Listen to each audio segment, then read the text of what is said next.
గుర్తు చేసిన తర్వాత వాక్య పరిచర్లోనికి నడిపించబడదాం. ఒక వేటగాడు వేటాడటానికి అడవికి వెళ్ళి అడవిలో వేటాడటానికి ఎంచుకున్నటువంటి మార్గమును మనం చూసినప్పుడు ఆశ్చర్యంగా ఉంటుంది. సాధారణంగా వేటగాడు అంబులు పొదిని తీసుకుని, యారోస్ తీసుకుని, బౌ తీసుకున్నో, గన్ను తీసుకున్నో హంట్ చేయటానికి వెళ్ళాలి. కానీ నేను చెప్తున్నటువంటి వేటగాడు వేటాడేటువంటి ఆలోచన తీరంతా వేరుగా కనబడుతుంది. ఈ వేటగాడు వేటాడేటువంటి తీరు ఎలా ఉంది అంటే, పక్షులను వేటాడడానికి వెళ్ళి పక్షి ఎలా కోస్తే మరొక పక్షి ఆకర్షించబడి అక్కడికి వస్తుందో ఆ ఇన్స్ట్రుమెంట్ను ఒక దాన్ని రెడీ చేసి, ఆ శబ్దాన్ని రెడీ చేసి, ఆ శబ్దాన్ని ఒక చోట పెట్టి అది కనబడకుండా దాని మీద కాస్త గడ్డేసి చుట్టుపక్కల ఉచ్చు ఉగ్గి ఆ మెషిన్ ఆన్ చేసి వెళ్ళిపోయాడు. వెళ్ళిన కాసేపటికి ఒక పక్షి వచ్చి ఆ మెషిన్ కూయటం విని, నా తోటి పక్షి ఒకటేదో ఈ చుట్టుపక్కల తిరుగుతూ ఉంది, దాని దగ్గరకు నేను వెళ్ళాలి, అక్కడ బహుశా ఆహారము దొరుకుతుందేమో అని ఈ పక్షి అక్కడకు వెళ్ళి అక్కడ ఉగ్గి ఉన్నటువంటి ఉచ్చులో పడింది. ఈ ఉచ్చులో ఎప్పుడైతే పడిందో అప్పుడు అర్థమైంది ఆ పక్షికి, నేను ఉచ్చులో పడిపోయాను, ఎగరలేకపోతూ ఉన్నాను అని. ప్రయత్నం చేస్తూ ఉంది, అటు కదులుతుంది, ఇటు కదులుతుంది. వెంటనే వేటగాడికి శబ్దం వచ్చింది. పక్షి ఒకటి పడి కొట్టుకుంటున్నటువంటి శబ్దం వచ్చి వెంటనే అక్కడికి వచ్చి ఆ పక్షిని పట్టుకొని ఉచ్చును తప్పించి దాన్ని 2 రెక్కలు విరగ్గొట్టి తను తెచ్చుకున్నటువంటి ఒక సంచిలో దాన్ని వేసుకుని ఆ పక్షిని భద్రంగా మరలా తీసుకెళ్ళి ఆ యొక్క మెషిన్ని మరలా రీబూట్ చేసి, రీసెట్ చేసి మరలా స్టార్ట్ చేశాడనమాట. ఇలా రమారమిగా 1 గంట 2 గంటల వ్యవధిలో దరిదాపుగా ఒక 10-15 పక్షులను పట్టుకొని ఆ రోజు కావలసినటువంటి ఆ పక్షుల వేటను ముగించుకుని తన ప్రయాణాన్ని తిరిగి మరలా ఇంటికి కొనసాగించాడు. ఈ మాటను ఎందుకు చెప్తూ ఉన్నాను అంటే, మనం ఈ లోకంలో కావాలి అనుకునేటువంటిది స్వేచ్ఛ. ప్రతి మానవుడు కోరుకునేటువంటిది స్వేచ్ఛ. నేను స్వేచ్ఛా జీవిలాగా బ్రతకాలి, నేను స్వేచ్ఛ జీవిలాగా జీవించాలి. చిన్న బిడ్డలందరికీ, యవన బిడ్డలందరికీ మొట్టమొదట వచ్చేటువంటి కోపం ఏంటంటే తల్లిదండ్రుల మీద, నా తల్లిదండ్రులు నన్ను స్వేచ్ఛగా ఉండనివ్వట్లేదు, ప్రతి దానికి అడ్డం చెప్తూ ఉన్నారు, ప్రతి దానికి ఆటంకపరుస్తూ ఉన్నారు, ప్రతి విషయంలోనూ ఇది నీకు కరెక్ట్ కాదు, ఇది చేయొద్దు అని నా స్వేచ్ఛను హరించి వేస్తూ ఉన్నారు. అందుకనే నేను మా ఇంట్లో నుంచి పారిపోవాలి, నా ఇంట్లో నుంచి నేను వెళ్ళిపోవాలి, లేకపోతే మరెక్క చోటకైనా ఎటన్నా వెళ్ళిపోతే బాగుండు అన్నటువంటి ఆలోచన నేటి యవన బిడ్డలు చేస్తూ ఉన్నారు. అదే భర్త విషయానికి భార్య విషయంలో భర్త అదే విధంగా అడ్డుగా కానీ వారు చేస్తున్నటువంటి పనులకు కనిపించినట్లయితే వీరికి వచ్చేటువంటి ఆలోచన కూడా అదే, నా స్వేచ్ఛను నా భార్య హరించి వేస్తూ ఉంది, నన్ను ఈ మొబైల్ ఫోన్ చూడనివ్వట్లేదు, లేకపోతే నన్ను స్వేచ్ఛగా ఎటు తిరగనివ్వట్లేదు, వెళ్ళనివ్వట్లేదు అన్నటువంటి అనేకమైనటువంటి ఆలోచనలను హృదయంలో పెట్టుకుని నేను స్వేచ్ఛగా ఇక్కడి నుంచి ప్రయాణం అయ్యి ఎటైనా వెళ్ళిపోవాలి అని ప్రయత్నం చేస్తూ ఉంటాడు మానవుడు. తనకున్నటువంటి ఆలోచన విధానాన్ని బట్టి, తనకున్నటువంటి మనస్సును బట్టి, తనకొస్తున్నటువంటి పరిస్థితిని బట్టి నాకు స్వేచ్ఛ లేదు అని ఆలోచించుకునేటువంటి తత్వంలోనికి, తీరులోనికి మానవుడు నడిపించబడుతూ ఉన్నాడు. దీన్నే క్యాష్ చేసుకునేది ఎవరు అంటే సాతానుడు, లేకపోతే మన విరోధి అయినటువంటి మన శత్రువు. మన శత్రువు చేసేదల్లా ఒకటే, కంటికి ఇంపైనదిగా కనిపించేలా చేసి దానిలో నుంచి ఉచ్చు ఉగ్గుతాడు. ఆ ఉచ్చులో పడినటువంటి వారి రెక్కలు విరగ్గొట్టి వాడి సంచిలో వేసుకుని నరకానికి తీసుకుపోతూ ఉంటాడు. వీడు చేసేటువంటి పనంతా ఇలాగే కనబడుతుంటుంది. అందుకనే మనం మన శత్రువును సరిగ్గా అర్థం చేసుకోలేకపోతే, మన శత్రువు మన మీద ఎలా దాడి చేస్తాడు అన్నటువంటి విషయం అర్థం చేసుకోలేకపోతే, మనకు అది అర్థం కాకపోతే వెంటనే మనం పడిపోయేది దేనిలో అంటే ఉచ్చులోనే. వెంటనే మనం పడిపోయేది ఉచ్చులోనే. చూడండి, యేసు ప్రభు వారు కూడా మనకన్నా ఎక్కువైనటువంటి శోధన గుండానే వెళ్ళినట్లుగా మనం గమనిస్తూ ఉండొచ్చు.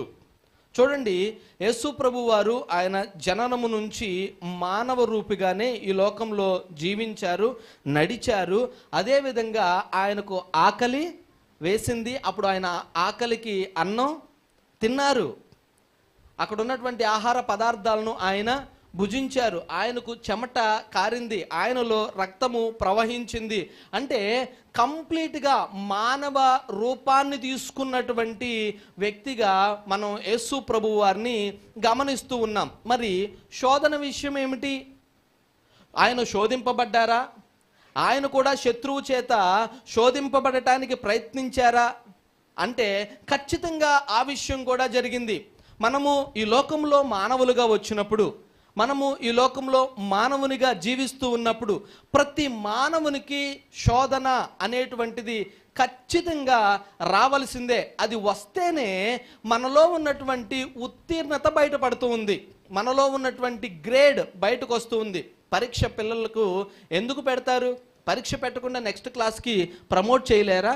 ప్రమోట్ చేయొచ్చు, కానీ ఎందుకు ప్రమోట్ చేయరు అంటే ఆ విద్యార్థి యొక్క ఆలోచన శైలి, ఆ విద్యార్థి ఆ సబ్జెక్ట్లో ఎంత నేర్చుకున్నాడు, దానికి తగినటువంటి విధముగా నెక్స్ట్ ఫేజ్కి వెళ్ళినప్పుడు, నెక్స్ట్ క్లాస్కు వెళ్ళినప్పుడు అక్కడ చెప్పేటువంటి పాఠాలను తిను అర్థం చేసుకోగలడా లేదా అని పెట్టేటువంటి పరీక్షే ఈ యొక్క పరీక్ష. యేసు ప్రభు వారు కూడా పరీక్షలు గుండా వెళ్ళారు, శోధన గుండా వెళ్ళారు. ఆయన్ను ఏ విధంగా సాతానుడు శోధించాడో మనం అర్థం చేసుకుంటే సాతానుడు మనల్ని ఎలా శోధిస్తాడో కూడా మనకు స్పష్టంగా అర్థమవుతుంది. యేసు ప్రభు వారే మనకు రోల్ మోడల్. చాలామంది యవన బిడ్డలకు కొంతమంది రోల్ మోడల్స్ ఉంటూ ఉంటారు కదా, రోల్ మోడల్స్ ఉంటూ ఉంటారు. కొంతమంది యవన బిడ్డలకు రోల్ మోడల్ ఎవరంటే ఒక మూవీ యాక్టర్ కనబడుతూ ఉంటాడు.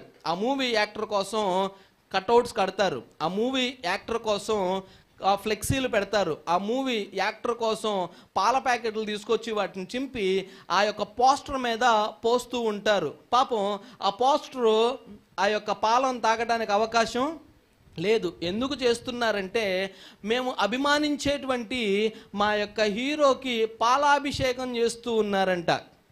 పాలాభిషేకం చేస్తున్నాము అని వారు ఎలాంటి భ్రమలో బతుకుతూ ఉంటారంటే ఉపయోగము లేనటువంటి ఒక పనిని బట్టి సంతోషించేటువంటి తీరులోనికి వారిని సాతానుడు నడిపిస్తూ ఉన్నాడు అని నేను చెప్తూ ఉన్నాను. ఇది లోకంలో ఉన్నటువంటి బిడ్డల కోసం నేను మాట్లాడట్లేదు. క్రైస్తవ్యంలో ఉండి క్రైస్తవులుగా పేరుగాంచి మేము ఆదివారం మందిరానికి వెళ్తాము అని చెప్తూ ఆదివారము దేవుని మందిరానికి వస్తూ కూడా ఈ యొక్క వ్యక్తులను అభిమానించేటువంటి వారి గురించి మాత్రమే మాట్లాడుతూ ఉన్నాను. ఈరోజు మనం మాట్లాడుకున్నటువంటి మాట లోకస్తుల గురించి కాదు, క్రైస్తవ్యము వెలపల ఉన్నటువంటి వారి కోసం కాదు, కేవలము క్రైస్తవ్యములో ఉన్నటువంటి వారి పట్ల మాత్రమే, వారి కొరకు మాత్రమే మాట్లాడుతూ ఉన్నాము. అట్టి వారి కోసమే ఈరోజు మనం మాట్లాడుతూ ఉన్నాము. ఎందుకంటే ఈరోజు సాతానుడు లేకపోతే మన విరోధి అయినటువంటి వాడు ఎలాంటి అగ్ని బాణాలు వేస్తాడు అన్నటువంటి విషయాన్ని మనం గ్రహించలేకపోతే అజ్ఞానము చేత మనము ఆ ఉచ్చులో పడటానికి అవకాశం ఉంటుంది. అందుకనే మనం నేర్పరులం అవ్వాలి, అందుకనే మనం జ్ఞానవంతులం అవ్వాలి, అందుకనే మనము ముందే ట్రైన్ అయినటువంటి ఒక పరిస్థితిలోనికి రావాలి. ఈరోజు టెక్నాలజీ కంప్లీట్గా గ్యాస్ట్రిక్ చేంజ్ తీసుకుంది కదా. అందరూ ఎవరు మాట్లాడినా సరే దేని గురించి చూస్తూ ఉన్నారంటే అందరూ ఏమంటున్నారు, మేము ఏఐ కోర్స్ నేర్చుకుంటున్నామండి అని మాట్లాడుతున్నారు, ఆర్టిఫిషియల్ ఇంటెలిజెన్స్ నేర్చుకుంటున్నామండి అని చెప్తూ ఉన్నారు. ఆర్టిఫిషియల్ ఇంటెలిజెన్స్లో చేసేటువంటి ఒక ప్రక్రియ లేకపోతే ఒక క్రియ ఏంటంటే ముందుగా ఒక మోడల్ తయారు చేస్తూ ఉంటారు. ఆ మోడల్ ఏంటంటే ఏ పని చేయాలన్నా దాన్ని ముందు ఏం చేస్తూ ఉంటారంటే ట్రైన్ చేస్తూ ఉంటారు. ఇదిగో ఇలాంటి పరిస్థితి వస్తే నువ్వు దీన్ని ఎలా డీల్ చేయాలి అన్నటువంటి దాన్ని ఆ యొక్క ప్రోగ్రామ్ చేత దాన్ని దానికి నేర్పిస్తూ ఉంటారు, లేకపోతే తర్ఫీదు చేస్తూ ఉంటారు. అలా కొన్ని కోట్ల ఇన్ఫర్మేషన్ తీసుకొచ్చి దానికి తర్ఫీదు చేసిన తర్వాత దానిలో బల్క్ ఆఫ్ ఇన్ఫర్మేషన్ ఉండి మనం ఏ ప్రశ్న అడిగినా అది దాన్ని అర్థం చేసుకుని దానికి కావలసిన జవాబును ఇవ్వడానికి ప్రయత్నం చేస్తూ ఉంటుంది. ఒకవేళ అక్కడ లేనటువంటి, అది నేర్చుకోనటువంటి ఒక ప్రశ్న అడిగామనుకోండి, అది ఎలా చూస్తుందో తెలుసా? చిన్న బిడ్డలను నువ్వు తప్పు చేసావా అంటే ఎలా చూస్తుంది? ఇప్పుడు ఐస్ క్రీమ్ తినొద్దు అని నేను చెప్పెళ్ళాను మా అమ్మాయికి. చెప్పిన తర్వాత పాపం ఐస్ క్రీమ్ తినేసిన తర్వాత నువ్వు ఐస్ క్రీమ్ తిన్నావా అంటే ఎలా చూస్తూ ఉంటుంది కదా. అర్థం కాదు, అర్థమైన ఆన్సర్ చెప్పలేదు. ఏదో చెప్పాలనే ప్రయత్నం ఉంటుంది కానీ లోపల నుంచి ఆన్సర్ రాదు. ఏఐ మోడల్ కూడా ఒకప్పుడు అలాగే బిహేవ్ చేస్తుంటుంది. దాన్ని ట్రైన్ చేయకపోతే, నేర్పించకపోతే నేనేం చేయాలో నాకు తెలీదు అని 2 చేతులను ఖాళీగా చూపించి ఇలా ఎదురు చూస్తూ ఉంటుంది. లేకపోతే ఒక ప్రాంప్ట్లో ఒక ఆన్సర్ చెప్తూ ఉంటుంది, మీరు అడిగిన ప్రశ్నకు నా దగ్గర సమాధానం లేదు, దయచేసి ఇంకొక ప్రశ్న అడగండి అని చెప్తూ ఉంటుంది. కానీ క్రైస్తవ జీవితంలో అలా మాకు సమాధానం లేదు అని చెప్పడానికి అవకాశం లేదు. శత్రువు ఏ విధంగా అయినా సరే దాడి చేయటానికి సిద్ధంగా ఉంటాడు. కాబట్టి ప్రతి విషయంలోనూ దేవుడు మనల్ని సరిచేయటానికి, సిద్ధపరచటానికి ఎన్నుకున్నటువంటి వారంగా మనం తయారవ్వాలి అన్నటువంటిది దేవుని యొక్క ఖచ్చితమైనటువంటి ఆలోచన. అందుకనే కొంతమంది భక్తుల జీవితాలను ఈ పరిశుద్ధ గ్రంథంలో రాయించారు. ఏ భక్తుడు ఎలా జీవించారు, ఏ భక్తుడు ఎలా పడిపోయారు, పడిపోయినటువంటి వారు మరలా ఎలా తిరిగి లేచారు, లేచినటువంటి వారిని దేవుడు ఎలా సిద్ధపరిచారు. ప్రతిదీ ఒక ట్రైన్డ్ మోడల్ కనబడుతూ ఉంది. ఆర్టిఫిషియల్ ఇంటెలిజెన్స్ ఎక్కడో చూడాల్సిన అవసరం లేదు. మనం బైబిల్ గ్రంథంలోనే మనం చూస్తూ ఉన్నాం. బైబిల్ గ్రంథంలోనే మనకు ఒక మోడల్ కనబడుతూ ఉంది. బైబిల్ గ్రంథంలోనే each and everything is recorded and it is given to you. You need to use a prompt, that's it. చేయవలసింది ఏంటంటే జస్ట్ నేను ఈ సిచ్యువేషన్లో ఎలా హ్యాండిల్ చేయాలి అని బైబిల్ గ్రంథం తెరచి కానీ చదివినట్లయితే బైబిల్ గ్రంథమే మనకు ఆన్సర్ చెప్తూ ఉంది. దానికి సిద్ధపాటు కావాలి, నేర్చుకోవాలి, అలవాటు చేసుకోవాలి, దాన్ని ఎలా ఉపయోగించుకోవాలో తెలుసుకున్నటువంటి వారం అవ్వాలి. దానినే దేవుడు ఎంత చక్కగా అడిగినటువంటి ప్రతి ప్రశ్నకు సమాధానం దేవుడు ఎలా చెప్పారో మనం మత్తయి సువార్తలో చూడగలుగుతాం. రండి మన బైబిల్స్ను ఓపెన్ చేసి మత్తయి సువార్త 4వ అధ్యాయము 1వ వచనం నుంచి చదవబోతూ ఉన్నాం. Let's turn our bibles to gospel according to Matthew's chapter 4 and verse 1. అప్పుడు యేసు అపవాది చేత శోధింపబడుటకు ఆత్మ వలన అరణ్యమునకు కొనిపోబడెను. ఆగుదాం ఒక్కసారి. అప్పుడు యేసు శోధకుని చేత, శత్రువు చేత, లేకపోతే అపవాది చేత ఏం చేయబడటానికి? శోధింపబడటానికి ఆత్మ వలన. ఆత్మ అన్నటువంటి మాట పెద్ద అక్షరాల్లో బ్రాడ్ లెటర్స్లో రాసి ఉంచారు చూడండి, బోల్డ్ చేసి. అంటే ఎక్కడైతే ఆత్మ అని బోల్డ్ చేయబడిందో ఆ ఆత్మ దేవుని ఆత్మ అని అర్థం చేసుకోవాలి. అంటే దేవుని ఆత్మే యేసు ప్రభు వారు శోధింపబడినట్లుగా ఏం చేస్తూ ఉన్నారు? అరణ్యంలోనికి నడిపిస్తూ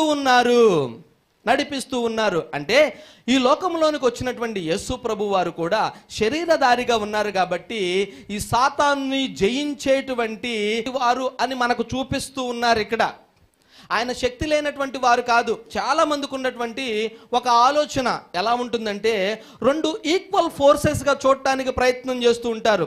దేవుడు, దెయ్యము, అమ్మో ఇద్దరు సమానము అన్నట్లుగా చూడటానికి ప్రయత్నం చేస్తూ ఉంటారు. కానీ అది చాలా తప్పైనటువంటి ఆలోచనను. అంతము లేదు, ఆయనకు ప్రారంభము లేదు, ఆయన అంతము కనిపించట్లేదు.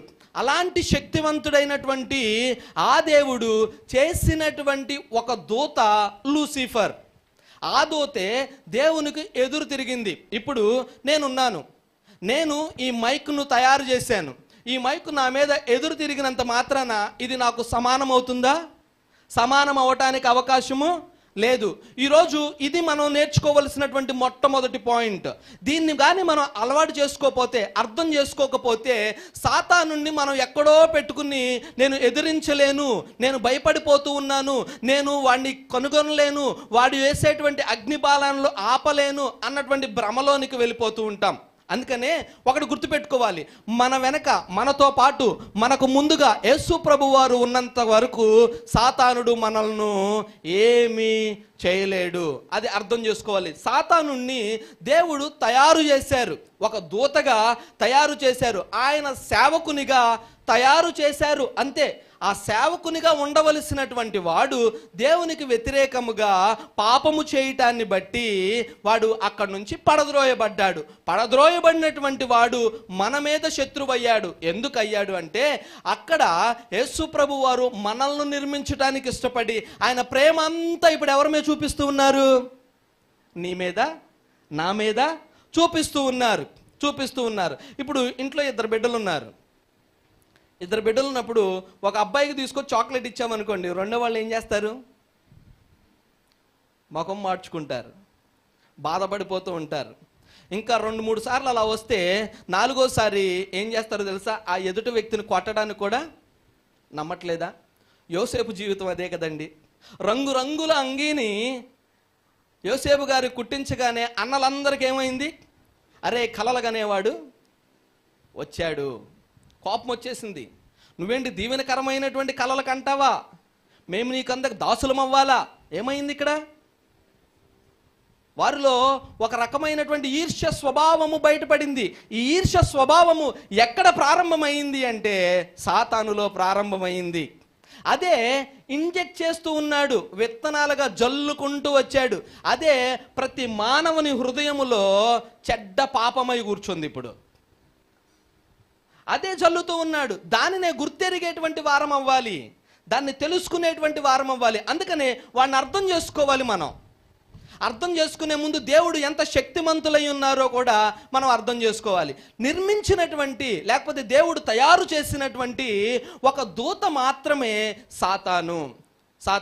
అట్టివాడు దేవుని కృప మన మీద ఉండటాన్ని బట్టి, దేవుని ప్రేమ మన మీద ఉండటాన్ని బట్టి, దేవుడు మనల్ని అధికముగా ప్రేమించటాన్ని బట్టి, దేవుడు ప్రతిరోజు వచ్చి ఆదాముతో ముచ్చటించటాన్ని బట్టి, చక్కటి ఫ్రెండ్షిప్ వారిద్దరి మధ్య కుదరటాన్ని బట్టి సాతానుడు ఏం చేయాలనుకున్నాడంటే దేవునికి మానవునికి మధ్య వైరమును కలగజేయాలనుకున్నాడు. అదే విరోధత్వం, అదే విరోధి చేసేటువంటి పని. ఎవరైతే దేవుణ్ణి హత్తుకుంటారో, ఎవరైతే దేవునితో నడుస్తూ ఉంటారో, ఎవరైతే దేవుని పాదాలు పట్టుకుంటూ ఉంటారో, ఎవరైతే దేవుని ముఖస్తుతి చేస్తూ ఉంటారో, దేవునిలో ఆనందిస్తూ ఉంటారో, దేవుని ఆజ్ఞలకు లోబడుతూ ఉంటారో, దేవుని కొరకు ప్రయాసపడుతూ ఉంటారో, దేవుని యందు ఆనందిస్తూ ఉంటారో, అట్టివాడు సాతానుడికి నచ్చడు. అట్టి వాని మీద ఏదో ఒక ప్రయత్నం చేసి దేవునికి మానవునికి, దేవునికి నీకు, దేవునికి నాకు ఉన్నటువంటి ఆ చక్కటి బంధాన్ని పాడు చేయాలి అని కోరుకుంటూ ఉంటాడు. అలా కోరుకున్నప్పుడు సాతానుడు 3 విధాలుగా శోధిస్తూ ఉంటాడు. యేసు ప్రభు వారిని కూడా 3 విధాలుగా శోధించటానికి ఇష్టపడ్డాడు. ఆ 3 విధాలైనటువంటి శోధనలో అర్థం చేసుకుని ఈరోజు మనం ఈ వర్తమానమును ముగించుకుందాం. చూడండి, 3వ వచనం చదువుతూ ఉన్నాం. ఆ శోధకుడు ఆయన యొద్దకు వచ్చి, నీవు దేవుని కుమారుడు అయితే ఈ రాళ్ళు రొట్టెలగినట్లు ఆజ్ఞాపించమనెను. సరిపోతుంది. మొట్టమొదటిది సాతానుడు చేసేటువంటి శోధన ఎప్పుడు కలిపి చెరిపేటువంటి పని చేస్తూ ఉంటాడు సాతానుడు. కొంత సత్యాన్ని, కొంత అసత్యాన్ని, రెండిటిని మిక్స్ చేసి సత్యాన్ని ముందు పెడతాడు, అసత్యాన్ని వెనక ఉంచి దానితో ఉచ్చు ఉగ్గుతాడు. ఇందాక చెప్పినటువంటి ఉదాహరణ అదే. వేటగాడు అడవిలోకి వెళ్ళినప్పుడు సత్యాన్ని ముందు చూపించడానికి ముందు పెట్టాడు. అంటే ఒక శబ్దాన్ని వినిపిస్తూ ఉన్నాడు. ఆ శబ్దము ఎలా కనబడుతుంది, ఎలా వినబడుతుంది పక్షికి?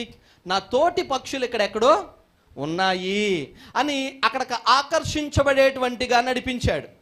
నడిపించిన తరువాత ఆ చుట్టుపక్కల వచ్చి ఆ పక్షి అటు ఇటు తిరుగుతూ ఎక్కడ తన తోటి పక్షులు కనిపించకపోయేసరికి ఇంకెక్కడన్నా ఉందేమో అని అటు ఇటు ఆ గుబురులో ఈ గుబురులో చూడటానికి చూసి తన కాలును ఎక్కడేసింది? ఇప్పుడు అసత్యము అనేటువంటి ఉచ్చులో వేసింది. తెలియక వేసింది, తెలిసేసింది కాదు. తెలియక వేసినా తెలిసి వేసిన తప్పు తప్పే. ఉచ్చే చిక్కుకుపోయింది కాలు. ఇక అరవటం తప్ప చేయగలిగినటువంటి పరిస్థితి ఏమీ కనబడట్లేదు. ప్రతిసారి సాతానుడు క్రైస్తవుల మీద శోధించేటువంటి శోధన ఇలాగే కనబడుతుంది. ఒక చిన్న ఉదాహరణ మీకు చెప్తాను ఇప్పుడు. ఆదివారం ఆరాధనకు రావాలి. ఆదివారం ఖచ్చితంగా దేవుని సన్నిధిలో ఉండాలి. ఎందుకంటే దేవుడిచ్చినటువంటి ఆజ్ఞది మనకు. 6 దినాలు సృష్టిని చేసి 7వ దినము విశ్రాంతి దినము. ఈ దినమున మీరు నాతో గడపాలి అని ఆయన చక్కటి ఆజ్ఞను మనకు అందించారు. ఆయన్ను మనం స్తుతించాలి, ఆరాధించాలి. అది మన ధర్మమై ఉంది. మనం దానిలో కట్టబడినటువంటి వారంగా ఉన్నాం. ఇదే రోజున బయట ఎవరో ఫోన్ చేసి, ఈరోజు ఒక్కరోజు పనికొస్తే నీకు 3,000 ఇస్తామంటారు. ఆయనకు రోజు వచ్చేటువంటి జీతం ఎంత? 1,000 రూపాయలు 1,500 వస్తూ ఉంటుంది. 3,000 రూపాయలు నీకు జీతం ఇస్తాము, ఈ ఒక్కరోజు నువ్వు వచ్చి పని చేసినట్లయితే అంటారు. అప్పటికి ఈ వ్యక్తి యొక్క ఆలోచన లేదు దేవుని మందిరానికి నేను వెళ్ళాలి, దేవుని మందిరాన్ని ఎలా మిస్ అవుతాను అని అనిపిస్తూ ఉంటుంది ఒక పక్క నుంచి. కానీ మరొక పక్క నుంచి భార్యో లేకపోతే హృదయంలోనో ఒకసారి గుర్తొస్తూ ఉంటుంది, ఈ నెల చిన్నోడి ఫీజు కట్టాలి. ఏమనిపిస్తుంది? చిన్నోడి ఫీజు కట్టాలి. ఆల్రెడీ ఫీజు కట్టలేదు అని 2 సార్లు డైరీలో రాసి పంపించారు.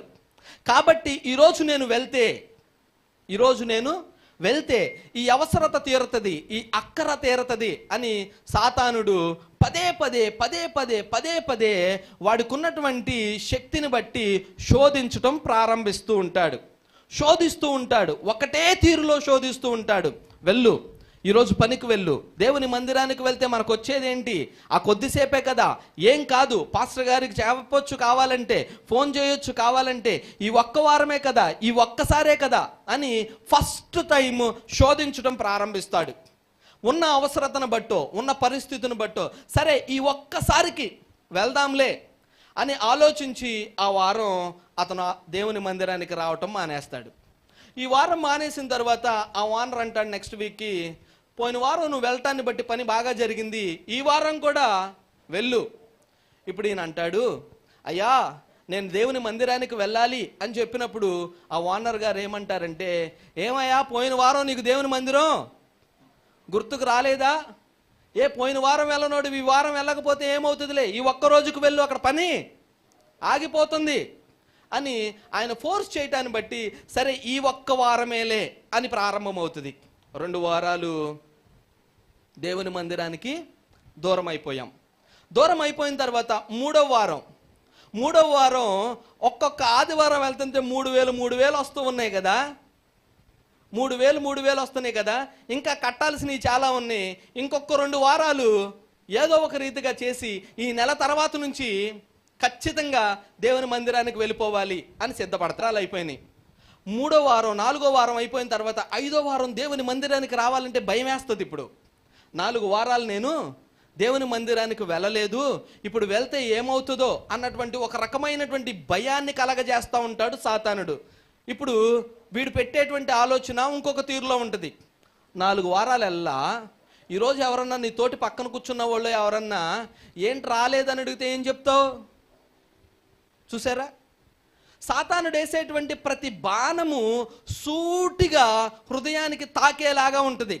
ఇప్పుడు మన దగ్గర ఆన్సర్ ఉండదు. పనికెళ్ళాను అని చెప్తే దేవుని మందిరాన్ని మానేసి నువ్వు పనికెళ్ళావా అని ఎవరన్నా అనుకుంటారేమో అని భయం వేస్తుంది. ఆ వారం కూడా రాడు. అలా దేవుని మందిరానికి రానటువంటి ఈ వ్యక్తి జీవితం చిన్నగా ఇంట్లో ఆదివారం కూర్చోవడం ప్రారంభమవుతుంది. టీవీ ఆన్ చేస్తాడు, సినిమాలకు బానిస అవుతాడు. చిన్నగా ఆదివారం దేవుని మందిరానికి రాకుండా స్నేహితులతో కలిసి పనికి వెళ్తున్నాడు కదా, ఆదివారం ఇంత కష్టపడ్డాం రోజుకు 3,000 వస్తుంది, 1,000 రూపాయలు రావాల్సింది, ఏం కాదులే చిన్నగా డ్రింక్ చేద్దాం, చిన్న పార్టీ ఇస్తున్నాను అని మొదటి ఈయన రాడు, ఇంకొక వ్యక్తి ఎవరో వస్తారు, ఏం కాదులే కొంచెం తాగు, ప్రారంభమయ్యింది. ఈ చిన్న చిన్న చిన్న చిన్న చిన్న చిన్నవన్నీ పేరుకుని ఒకరోజు ఎంత పెద్ద గోడ అవుతుంది అంటే, ఇక దేవుని మందిరానికి రావాలి అంటే, ఎంత మనసు చంపుకుని రావాలంటే అతను ఇక రాలేడు. నేను ఆల్రెడీ ఒక తాగుబోతునైపోయా, తిరుగుబోతునైపోయా, దేవునికి వ్యతిరేకంగా ఉన్నటువంటి వ్యక్తిని అయిపోయా, భార్యను పట్టించుకోవట్లా, పిల్లలను పట్టించుకోవట్లా, వారికి కావాల్సింది ఏదో తీసుకొచ్చి ఇస్తున్నాను తప్ప వారు నాతో మాట్లాడట్లా, నేను వారితో మాట్లాడట్లా, శాంతి లేదు, సమాధానం లేదు, నా జీవితం అంతా అల్లకొల్లాలం అయిపోయింది. తాగుడుకు బానిస అయిపోయాడు. ఎప్పుడో ఒకసారి వస్తూ ఉంటాడు. ఎప్పుడంటే ఎప్పుడు మనకు ఒక పండగ ఉంటుంది, క్రిస్మస్ పండగ. ఆ రోజు రంగురంగుల బట్టలు వేసుకుని అక్కడికి వచ్చి నిలబడి, పాస్టర్ గారు మా కోసం ప్రార్థన చేయాలి అని చెప్తారు. వాళ్ళతో ప్రార్థన చేయించుకుని వెళ్ళిపోతారు. మళ్ళీ ఇంకో సంవత్సరం దాకా కనబడరు. చూసారా, ప్రతి దినము దేవునితో గడిపేటువంటి ఒక వ్యక్తి ఉన్నటువంటి పరిస్థితులను బట్టి ఎలాంటి జీవితానికి లోనైపోయారో. ఇది ఊరికే ఉదాహరణగా చెప్పినటువంటి ఒక సిచ్యువేషన్ కాదు. ఇది ఒక వ్యక్తి జీవితంలో నిజముగా యథార్థంగా జరిగినటువంటి ఒక సందర్భము. దానినే ఒక ఉదాహరణగా మీకు చెప్తూ ఉన్నాను.